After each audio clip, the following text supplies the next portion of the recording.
প্রশ্ন মনে আছে তো? শিবের এক নাম মৃত্যুঞ্জয়। মৃত্যুঞ্জয় নাম হলো কেন? সে মৃত্যুকে জয় করেছে। তার মৃত্যু বলে কোনো শব্দ আসবে না তার কাছে, তার কোনো মৃত্যু নাই। তারপরও এই শিব একদিন মৃত্যুর ভয়ে দৌড়াচ্ছিল। কারণটা কি? যার মৃত্যু নেই সে মৃত্যুর ভয়ে দৌড়াবে কেন? এটা শিবের ভুল ছিল।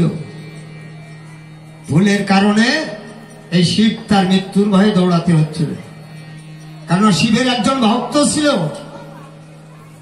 এই ভক্তের ভক্তির গুণে শিব একদিন নিজেই বলছিলেন, হে ভক্ত, তুমি যে এত ভক্তি করো আমার, তো তুমি তো কিছু আমার কাছে চাও না। তুমি এত ভক্তি করো, তোমার ভক্তিতে আমি খুব খুশি, কিন্তু তুমি তো আমার কাছে কিছু চাইলে না। ভক্ত তখন সুযোগ পেয়েছে, বলল, গুরুদেব আমি কি চাই আপনি দেবেন? বললো, দেখো দিনে দেবো না কেন?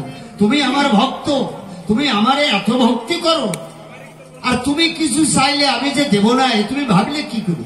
তুমি চাও না, আমি মন থেকে তোমারে দেব। ভক্ত তখন সুযোগের সৎ ব্যবহার করলেন। ওই ভক্ত বলল যে, হে প্রভু, হে গুরুদেব, এমনই একটা বর আপনি আমারে দেবেন, আমি যার মাথায় হাত দেব সে যেন ভস্ম হয়ে যায়। দেবেন তো প্রভু? বললে, হ্যাঁ দেব। যাও, শিবের বাক্য কোনদিন রদ হয় না।